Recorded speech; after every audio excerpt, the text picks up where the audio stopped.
ರಹಸ್ಯ ಬಯಲಾಗುತ್ತಾ ಅನ್ನುವಂತ ಪ್ರಶ್ನೆ. ಸಿಎಂ ನಿರ್ದೇಶನದಂತೆ ಎಸ್ಐಟಿ ರಚನೆ ಮಾಡಿದ್ದೇವೆ.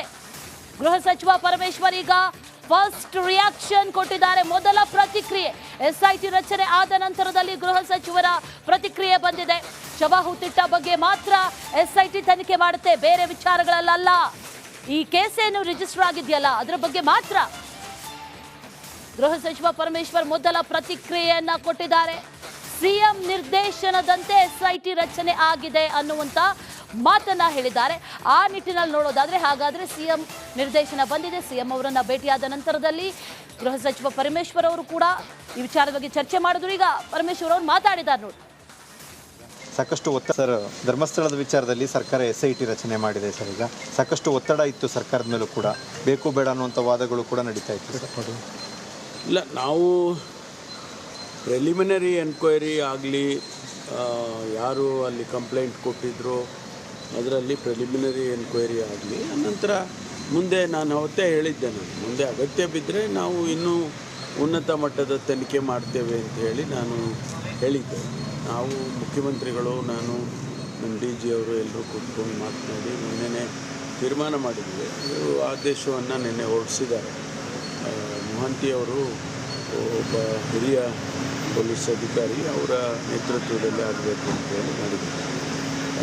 ಅದು ತನಿಖೆ ಪ್ರಾರಂಭ ಆಗಿ ತನಿಖೆ ವರದಿ ಅದರ ಡೆವಲಪ್ಮೆಂಟ್ಸನ್ನು ನಾವು DGಗೆ ತಿಳಿಸ್ತಾ ಇರಬೇಕು ಮತ್ತು ಅಂತಿಮ ವರದಿಯನ್ನು ಕೂಡ DGIGಗೆ ಸಬ್ಮಿಟ್ ಮಾಡಬೇಕು. ಇನ್ನು ನಮ್ಮ ಜೊತೆ ಹಿರಿಯ ವಕೀಲರಾದಂತಹ ದ್ವಾರಕನಾಥ್ ಅವರು ದೂರವಾಣಿ ಸಂಪರ್ಕದಲ್ಲಿದ್ದಾರೆ. ಸರ್ ನಮಸ್ತೆ. ಸರ್ ನಮಸ್ತೆ, ನನ್ನ ಧ್ವನಿ ಕೇಳಿಸ್ತಾ ಇದೆಯಾ?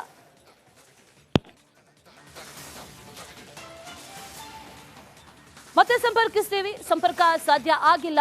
ಈ ವಿಚಾರಕ್ಕೆ ಸಂಬಂಧಪಟ್ಟಂತೆ ಈಗ SIT ಫಾರ್ಮ್ ಆಗಿದೆ, SIT ರಚನೆ ಆಗಿದೆ. SIT ರಚನೆ ಆದ ನಂತರದಲ್ಲಿ ತನಿಖೆ ಆರಂಭ ಆಗುತ್ತೆ. SIT ಟೀಮ್ನಲ್ಲಿ ಯಾರಿರಬೇಕು ಅಂತ ಆಗ್ರಹಗಳು ಕೇಳಿ ಬಂದಿತ್ತು. ಆ ಹೆಸರುಗಳೇ ಇದೆ. 4 IPS ಅಧಿಕಾರಿಗಳು, ಅವರ ತಂಡ ಈಗಾಗಲೇ ಫಾರ್ಮ್ ಆಗಿರೋದು. ಈಗ ಈ SIT ತನಿಖೆ ಯಾವ ರೀತಿ ನಡೆಯುತ್ತೆ ಅನ್ನುವಂಥ ಪ್ರಶ್ನೆ. ಹಿರಿಯ ವಕೀಲರು CS ದ್ವಾರಕನಾಥ್ ಅವರು ನಮ್ಮ ಜೊತೆ ಈಗ ದೂರವಾಣಿ ಸಂಪರ್ಕದಲ್ಲಿದ್ದಾರೆ. ಸರ್ ನಮಸ್ತೆ. ನಮಸ್ತೆ ಮಾ. ಈಗ SIT ಫಾರ್ಮ್ ಆಯ್ತು, ಫಸ್ಟ್ ರಿಯಾಕ್ಷನ್ ಏನು? SIT ಫಾರ್ಮ್ ಆದ ನಂತರದಲ್ಲಿ ನಾನು SIT ಫಾರ್ಮೇಶನ್ ಮಾಡಿದ್ದನ್ನ ಸ್ವಾಗತಿಸ್ತೇನೆ. ಯಾಕೆಂದ್ರೆ SIT ಫಾರ್ಮೇಶನ್ ಮಾಡಬೇಕು ಅಂತೇಳಿ ನಾವೇ ಡೆಲಿಗೇಷನ್ CM ಹತ್ರಕ್ಕೆ ಹೋಗಿದ್ವಿ. ಆವಾಗ ಪಾಸಿಟಿವ್ ಆಗಿ ಮಾತಾಡಿದ್ರು CM ಅವರು.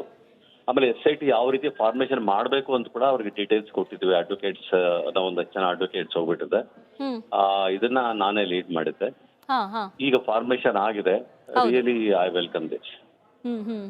ಫಾರ್ಮೇಶನ್ ಆಗಿದೆ. ಈ ಮೊದಲು ಈ ಪೊಲೀಸ್ ಇಲಾಖೆ ಜೊತೆಗೆ ಪೊಲೀಸರು ತನಿಖೆಯನ್ನ ನಡೆಸಿದಂಥ ವಿಚಾರ, ಅದ್ರ ಬಗ್ಗೆ ಯಾರಿಗೂ ಕೂಡ ನಂಬಿಕೆ ಇಲ್ಲ, ನ್ಯಾಯಯುತವಾಗಿ ನಡೀತಾ ಇಲ್ಲ ಅನ್ನುವಂಥ ಒಂದಷ್ಟು ಪ್ರಶ್ನೆಗಳು ಎದ್ದಿತ್ತು. ನಿಮ್ಮ ನಿಲುವು ಕೂಡ ಅದೇನಾ ಸರ್?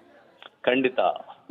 ಈಗ ಸುಪ್ರೀಂ ಕೋರ್ಟ್ ಡೈರೆಕ್ಷನ್ಸ್ ಮೇಲೆ ಅದು ಈಗಾಗಲೇ ಇದನ್ನ ಫಾರ್ಮೇಶನ್ ಮಾಡಬೇಕಾಗಿತ್ತು.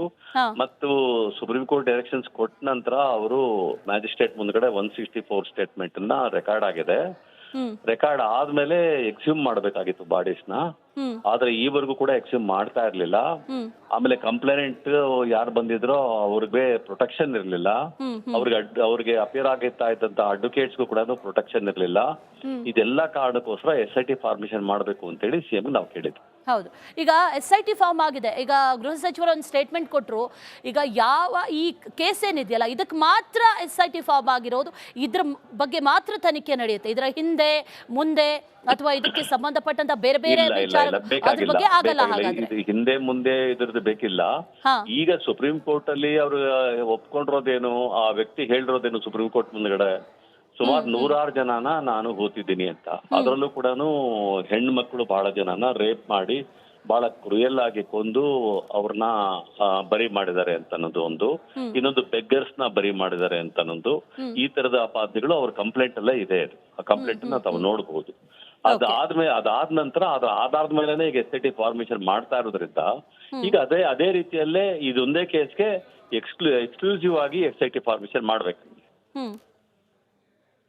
ಓಕೆ, ಆ ನಿಟ್ಟಿನಲ್ಲಿ SIT ಫಾರ್ಮ್ ಆಗಿದೆ. ಈಗ ಸರ್ಕಾರ ಈ ಆಗ್ರಹ ಏನು ಕೇಳಿ ಬಂದಂಥ ಸಂದರ್ಭದಲ್ಲಿ ಸರ್ಕಾರದ ನಿಲುವಾಗಿತ್ತು, ಏಕಾಏಕಿಯಾಗಿ ಆ ರೀತಿ SIT ಫಾರ್ಮ್ ಮಾಡೋದಕ್ಕೆ ಬರೋದಿಲ್ಲ, ನಮ್ಮ ಪೊಲೀಸ್ ಇಲಾಖೆ ಸಮರ್ಥವಾಗಿದೆ, ನ್ಯಾಯಯುತವಾಗಿ ಮಾಡ್ತೀವಿ ಅಂತಂದರು.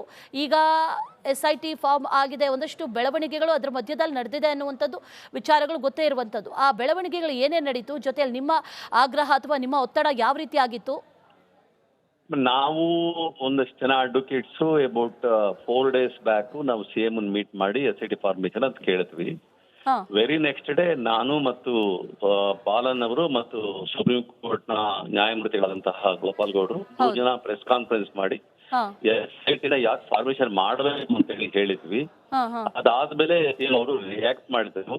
ನಮ್ಗೆ ಇವರು ನೀವು ಹೇಳಿರೋದ್ರ ಇದ್ರ ಆಧಾರದ ಮೇಲೆ ನಾನು SIT ಫಾರ್ಮೇಶನ್ ಮಾಡ್ಬೇಕಾದ್ರೆ ಮೊದಲು ನಮ್ಮ ಅಧಿಕಾರಿಗಳ ಜೊತೆ ಮಾತಾಡ್ತೀನಿ ಅಂತ ಅದಕ್ಕೊಂದ್ 2 ದಿನ ಟೈಮ್ ತಗೊಂಡಿದ್ದಾರೆ.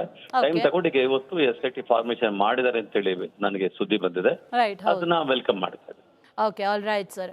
ಆದಷ್ಟು ಬೇಗ ನ್ಯಾಯ ಸಿಗಲಿ ಅನ್ನೋದೇ ನಮ್ಮ ಆಶಯ ಕೂಡ. Thank you so much Republic Kannada ಜೊತೆ ಮಾತಾಡಿದ್ದಕ್ಕೆ.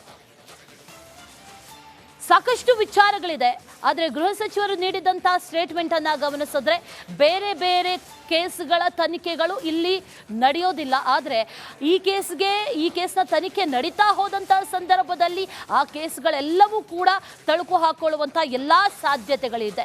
ಅನನ್ಯ ಭಟ್ ಆಗಿರ್ಬೋದು, ಅದರ ಜೊತೆಯಲ್ಲಿ ಬೇರೆ ವಿಚಾರಗಳಾಗಿ ಇದೆಲ್ಲವೂ ಕೂಡ ತಳುಕು ಹಾಕೊಳ್ಳುವಂಥ ಎಲ್ಲ ಸಾಧ್ಯತೆಗಳಿದೆ. ಸದ್ಯಕ್ಕೆ SIT ಅಂತೂ ಫಾರ್ಮ್ ಆಗಿದೆ. ಮುಂದಿನ ದಿನಗಳಲ್ಲಿ SIT ತನಿಖೆಯನ್ನ ಕೂಡ ಶುರು ಮಾಡುತ್ತೆ. ಯಾವ ರೀತಿ ಆಗಿರುತ್ತೆ ಅನ್ನುವಂಥ ವಿಚಾರವನ್ನ ಕೂಡ ಗಮನಿಸ್ತಾ ಹೋಗ್ಬೋದು. ಇದಾಗಿತ್ತು ಈ ಕ್ಷಣದ ಪ್ರಮುಖ ಅಪ್ಡೇಟ್ಸ್. ನೋಡ್ತಾ ಇರಿ ರಿಪಬ್ಲಿಕ್ ಕನ್ನಡ, ಇದು ನಿಮ್ಮ ಧ್ವನಿ. ರಹಸ್ಯ ಬಯಲಾಗುತ್ತಾ ಅನ್ನುವಂಥ ಪ್ರಶ್ನೆ.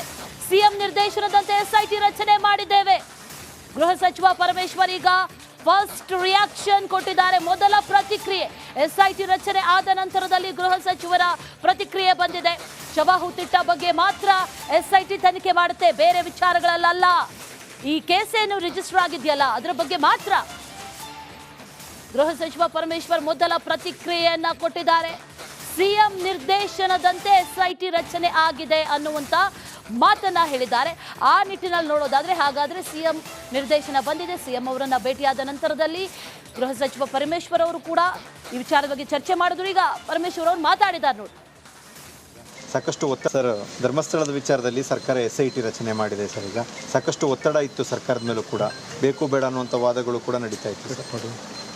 ಇಲ್ಲ, ನಾವು ಪ್ರಿಲಿಮಿನರಿ ಎನ್ಕ್ವೈರಿ ಆಗಲಿ, ಯಾರು ಅಲ್ಲಿ ಕಂಪ್ಲೇಂಟ್ ಕೊಟ್ಟಿದ್ರು ಅದರಲ್ಲಿ ಪ್ರಿಲಿಮಿನರಿ ಎನ್ಕ್ವೈರಿ ಆಗಲಿ, ಅನಂತರ ಮುಂದೆ ನಾನು ಅವತ್ತೇ ಹೇಳಿದ್ದೆ, ಮುಂದೆ ಅಗತ್ಯ ಬಿದ್ದರೆ ನಾವು ಇನ್ನೂ ಉನ್ನತ ಮಟ್ಟದ ತನಿಖೆ ಮಾಡ್ತೇವೆ ಅಂತ ಹೇಳಿ ನಾನು ಹೇಳಿದ್ದೆ.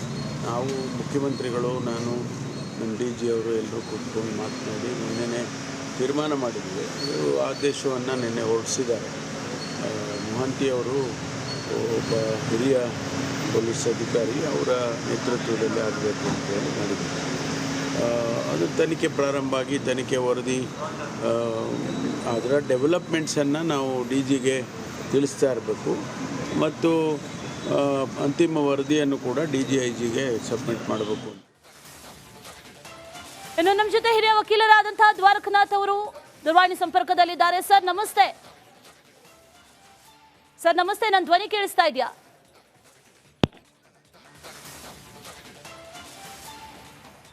ಮತ್ತೆ ಸಂಪರ್ಕಿಸ್ತೀವಿ, ಸಂಪರ್ಕ ಸಾಧ್ಯ ಆಗಿಲ್ಲ. ಈ ವಿಚಾರಕ್ಕೆ ಸಂಬಂಧಪಟ್ಟಂತೆ ಈಗ SIT ಫಾರ್ಮ್ ಆಗಿದೆ, SIT ರಚನೆ ಆಗಿದೆ. SIT ರಚನೆ ಆದ ನಂತರದಲ್ಲಿ ತನಿಖೆ ಆರಂಭ ಆಗುತ್ತೆ. SIT ಟೀಮ್ನಲ್ಲಿ ಯಾರಿರಬೇಕು ಅಂತ ಆಗ್ರಹಗಳು ಕೇಳಿ ಬಂದಿತ್ತು. ಆ ಹೆಸರುಗಳೇ ಇದೆ. 4 IPS ಅಧಿಕಾರಿಗಳು, ಅವರ ತಂಡ ಈಗಾಗಲೇ ಫಾರ್ಮ್ ಆಗಿರೋದು. ಈಗ ಈ SIT ತನಿಖೆ ಯಾವ ರೀತಿ ನಡೆಯುತ್ತೆ ಅನ್ನುವಂಥ ಪ್ರಶ್ನೆ. ಹಿರಿಯ ವಕೀಲರು CS ದ್ವಾರಕನಾಥ್ ಅವರು ನಮ್ಮ ಜೊತೆ ಈಗ ದೂರವಾಣಿ ಸಂಪರ್ಕದಲ್ಲಿದ್ದಾರೆ. ಸರ್ ನಮಸ್ತೆ. ನಮಸ್ತೆ ಮಾ. ಈಗ SIT ಫಾರ್ಮ್ ಆಯ್ತು, ಫಸ್ಟ್ ರಿಯಾಕ್ಷನ್ ಏನು? SIT ಫಾರ್ಮ್ ಆದ ನಂತರದಲ್ಲಿ ನಾನು SIT ಫಾರ್ಮೇಶನ್ ಮಾಡಿದ್ದನ್ನ ಸ್ವಾಗತಿಸ್ತೇನೆ. ಯಾಕೆಂದ್ರೆ SIT ಫಾರ್ಮೇಶನ್ ಮಾಡಬೇಕು ಅಂತೇಳಿ ನಾವೇ ಡೆಲಿಗೇಷನ್ CM ಹತ್ರಕ್ಕೆ ಹೋಗಿದ್ವಿ. ಆವಾಗ ಪಾಸಿಟಿವ್ ಆಗಿ ಮಾತಾಡಿದ್ರು CM ಅವರು. ಆಮೇಲೆ SIT ಯಾವ ರೀತಿ ಫಾರ್ಮೇಶನ್ ಮಾಡಬೇಕು ಅಂತ ಕೂಡ ಅವ್ರಿಗೆ ಡೀಟೇಲ್ಸ್ ಕೊಟ್ಟಿದ್ವಿ. ಅಡ್ವೊಕೇಟ್ಸ್ ನಾವು ಒಂದಷ್ಟು ಜನ ಅಡ್ವೊಕೇಟ್ಸ್ ಹೋಗ್ಬಿಟ್ಟಿದೆ. ಇದನ್ನ ನಾನೇ ಲೀಡ್ ಮಾಡಿದ್ದೆ. ಈಗ ಫಾರ್ಮೇಶನ್ ಆಗಿದೆ. Really I welcome this. Formation ಆಗಿದೆ. ಈ ಮೊದಲು ಈ ಪೊಲೀಸ್ ಇಲಾಖೆ ಜೊತೆಗೆ ಪೊಲೀಸರು ತನಿಖೆಯನ್ನ ನಡೆಸಿದಂಥ ವಿಚಾರ, ಅದ್ರ ಬಗ್ಗೆ ಯಾರಿಗೂ ಕೂಡ ನಂಬಿಕೆ ಇಲ್ಲ, ನ್ಯಾಯಯುತವಾಗಿ ನಡೀತಾ ಇಲ್ಲ ಅನ್ನುವಂಥ ಒಂದಷ್ಟು ಪ್ರಶ್ನೆಗಳು ಎದ್ದಿತ್ತು. ನಿಮ್ಮ ನಿಲುವು ಕೂಡ ಅದೇನಾ ಸರ್? ಖಂಡಿತ. ಈಗ ಸುಪ್ರೀಂ ಕೋರ್ಟ್ ಡೈರೆಕ್ಷನ್ಸ್ ಮೇಲೆ ಅದು ಈಗಾಗಲೇ ಇದನ್ನ ಫಾರ್ಮೇಶನ್ ಮಾಡಬೇಕಾಗಿತ್ತು.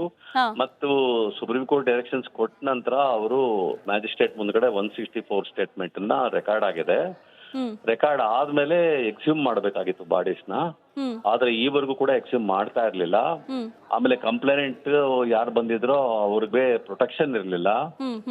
ಅವ್ರಿಗೆ ಅಪಿಯರ್ ಆಗಿರ್ತಾ ಇದ್ದಂತ ಅಡ್ವೊಕೇಟ್ಸ್ಗೂ ಕೂಡ ಪ್ರೊಟೆಕ್ಷನ್ ಇರ್ಲಿಲ್ಲ. ಇದೆಲ್ಲ ಕಾರಣಕ್ಕೋಸ್ಕರ SIT ಫಾರ್ಮೇಶನ್ ಮಾಡಬೇಕು ಅಂತೇಳಿ CM ನಾವು ಕೇಳಿದ್ವಿ. ಹೌದು. ಈಗ SIT ಫಾರ್ಮ್ ಆಗಿದೆ. ಈಗ ಗೃಹ ಸಚಿವರು ಒಂದು ಸ್ಟೇಟ್ಮೆಂಟ್ ಕೊಟ್ಟರು.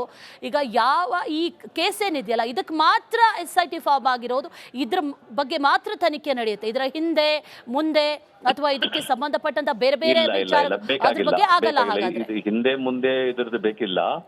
ಈಗ ಸುಪ್ರೀಂ ಕೋರ್ಟ್ ಅಲ್ಲಿ ಅವರು ಒಪ್ಕೊಂಡಿರೋದೇನು, ಆ ವ್ಯಕ್ತಿ ಹೇಳಿರೋದೇನು ಸುಪ್ರೀಂ ಕೋರ್ಟ್ ಮುಂದ್ಗಡೆ ಸುಮಾರು 106 ಜನನ ನಾನು ಓದ್ತಿದ್ದೀನಿ ಅಂತ. ಅದರಲ್ಲೂ ಕೂಡ ಹೆಣ್ಣು ಮಕ್ಕಳು ಬಹಳ ಜನನ ರೇಪ್ ಮಾಡಿ ಬಹಳ ಕ್ರೂಯಲ್ ಆಗಿ ಕೊಂದು ಅವ್ರನ್ನ ಬರಿ ಮಾಡಿದ್ದಾರೆ ಅಂತ ಅನ್ನೋದು ಒಂದು. ಇನ್ನೊಂದು ಬೆಗ್ಗರ್ಸ್ ನ ಬರಿ ಮಾಡಿದ್ದಾರೆ ಅಂತ ಅನ್ನೋದು. ಈ ತರದ ಅಪಾದನೆಗಳು ಅವ್ರ ಕಂಪ್ಲೇಂಟ್ ಅಲ್ಲೇ ಇದೆ. ಆ ಕಂಪ್ಲೇಂಟ್ ನ ತಾವು ನೋಡಬಹುದು. ಅದಾದ ನಂತರ ಅದ್ರ ಆಧಾರದ ಮೇಲೆನೆ ಈಗ SIT ಫಾರ್ಮೇಶನ್ ಮಾಡ್ತಾ ಇರೋದ್ರಿಂದ ಈಗ ಅದೇ ರೀತಿಯಲ್ಲೇ ಇದೊಂದೇ ಕೇಸ್ಗೆ ಎಕ್ಸ್ಕ್ಲೂಸಿವ್ ಆಗಿ SIT ಫಾರ್ಮೇಶನ್ ಮಾಡ್ಬೇಕು. ಓಕೆ, ಆ ನಿಟ್ಟಿನಲ್ಲಿ SIT ಫಾರ್ಮ್ ಆಗಿದೆ. ಈಗ ಸರ್ಕಾರ ಈ ಆಗ್ರಹ ಏನು ಕೇಳಿ ಬಂದಂಥ ಸಂದರ್ಭದಲ್ಲಿ ಸರ್ಕಾರದ ನಿಲುವಾಗಿತ್ತು, ಏಕಾಏಕಿಯಾಗಿ ಆ ರೀತಿ SIT ಫಾರ್ಮ್ ಮಾಡೋದಕ್ಕೆ ಬರೋದಿಲ್ಲ, ನಮ್ಮ ಪೊಲೀಸ್ ಇಲಾಖೆ ಸಮರ್ಥವಾಗಿದೆ, ನ್ಯಾಯಯುತವಾಗಿ ಮಾಡ್ತೀವಿ ಅಂತಂದರು. ಈಗ SIT ಫಾರ್ಮ್ ಆಗಿದೆ. ಒಂದಷ್ಟು ಬೆಳವಣಿಗೆಗಳು ಅದರ ಮಧ್ಯದಲ್ಲಿ ನಡೆದಿದೆ ಅನ್ನುವಂಥದ್ದು ವಿಚಾರಗಳು ಗೊತ್ತೇ ಇರುವಂಥದ್ದು. ಆ ಬೆಳವಣಿಗೆಗಳು ಏನೇನು ನಡೀತು, ಜೊತೆಯಲ್ಲಿ ನಿಮ್ಮ ಆಗ್ರಹ ಅಥವಾ ನಿಮ್ಮ ಒತ್ತಡ ಯಾವ ರೀತಿ ಆಗಿತ್ತು? ನಾವು ಒಂದಷ್ಟು ಜನ ಅಡ್ವೊಕೇಟ್ಸ್ ಅಬೌಟ್ 4 days ಬ್ಯಾಕ್ ನಾವು CM ಮೀಟ್ ಮಾಡಿ SIT ಫಾರ್ಮೇಶನ್ ಅಂತ ಕೇಳಿದ್ವಿ. ವೆರಿ ನೆಕ್ಸ್ಟ್ ಡೇ ನಾನು ಮತ್ತು ಪಾಲನ್ ಅವರು ಮತ್ತು ಸುಪ್ರೀಂ ಕೋರ್ಟ್ ನ ನ್ಯಾಯಮೂರ್ತಿಗಳಾದಂತಹ ಗೋಪಾಲ್ ಗೌಡ್ರು 2 ಜನ ಪ್ರೆಸ್ ಕಾನ್ಫರೆನ್ಸ್ ಮಾಡಿ SIT ಯಾಕೆ ಫಾರ್ಮೇಶನ್ ಮಾಡಬೇಕು ಅಂತ ಹೇಳಿ ಹೇಳಿದ್ವಿ. ಅದಾದ್ಮೇಲೆ ಅವರು ರಿಯಾಕ್ಟ್ ಮಾಡಿದ್ರು. ನಮ್ಗೆ ಇವರು ನೀವು ಹೇಳಿರೋದ್ರ ಇದ್ರ ಆಧಾರದ ಮೇಲೆ ನಾನು SIT ಫಾರ್ಮೇಶನ್ ಮಾಡಬೇಕಾದ್ರೆ ಮೊದಲು ನಮ್ಮ ಅಧಿಕಾರಿಗಳ ಜೊತೆ ಮಾತಾಡ್ತೀನಿ ಅಂತ ಅದಕ್ಕೊಂದ್ 2 ದಿನ ಟೈಮ್ ತಗೊಂಡಿದ್ದಾರೆ. ಟೈಮ್ ತಗೊಂಡು ಈಗ ಇವತ್ತು SIT ಫಾರ್ಮೇಶನ್ ಮಾಡಿದ್ದಾರೆ ಅಂತ ಹೇಳಿ ನನಗೆ ಸುದ್ದಿ ಬಂದಿದೆ. ಅದನ್ನ ವೆಲ್ಕಮ್ ಮಾಡ್ತಾರೆ. Okay, all right sir. ಆದಷ್ಟು ಬೇಗ ನ್ಯಾಯ ಸಿಗಲಿ ಅನ್ನೋದೇ ನಮ್ಮ ಆಶಯ ಕೂಡ. Thank you so much Republic Kannada ಜೊತೆ ಮಾತಾಡಿದ್ದಕ್ಕೆ. ಸಾಕಷ್ಟು ವಿಚಾರಗಳಿದೆ, ಆದರೆ ಗೃಹ ಸಚಿವರು ನೀಡಿದಂಥ ಸ್ಟೇಟ್ಮೆಂಟ್ ಅನ್ನ ಗಮನಿಸಿದ್ರೆ ಬೇರೆ ಬೇರೆ ಕೇಸ್ಗಳ ತನಿಖೆಗಳು ಇಲ್ಲಿ ನಡೆಯೋದಿಲ್ಲ. ಆದರೆ ಈ ಕೇಸ್ನ ತನಿಖೆ ನಡೀತಾ ಹೋದಂಥ ಸಂದರ್ಭದಲ್ಲಿ ಆ ಕೇಸ್ಗಳೆಲ್ಲವೂ ಕೂಡ ತಳುಕು ಹಾಕೊಳ್ಳುವಂಥ ಎಲ್ಲ ಸಾಧ್ಯತೆಗಳಿದೆ. ಅನನ್ಯ ಭಟ್ ಆಗಿರ್ಬೋದು, ಅದರ ಜೊತೆಯಲ್ಲಿ ಬೇರೆ ವಿಚಾರಗಳಾಗಿ ಇದೆಲ್ಲವೂ ಕೂಡ ತಳುಕು ಹಾಕೊಳ್ಳುವಂಥ ಎಲ್ಲ ಸಾಧ್ಯತೆಗಳಿದೆ. ಸದ್ಯಕ್ಕೆ SIT ಅಂತೂ ಫಾರ್ಮ್ ಆಗಿದೆ. ಮುಂದಿನ ದಿನಗಳಲ್ಲಿ SIT ತನಿಖೆಯನ್ನ ಕೂಡ ಶುರು ಮಾಡುತ್ತೆ. ಯಾವ ರೀತಿ ಆಗಿರುತ್ತೆ ಅನ್ನುವಂಥ ವಿಚಾರವನ್ನ ಕೂಡ ಗಮನಿಸ್ತಾ ಹೋಗ್ಬೋದು. ಇದಾಗಿತ್ತು ಈ ಕ್ಷಣದ ಪ್ರಮುಖ ಅಪ್ಡೇಟ್ಸ್. ನೋಡ್ತಾ ಇರಿ ರಿಪಬ್ಲಿಕ್ ಕನ್ನಡ, ಇದು ನಿಮ್ಮ ಧ್ವನಿ.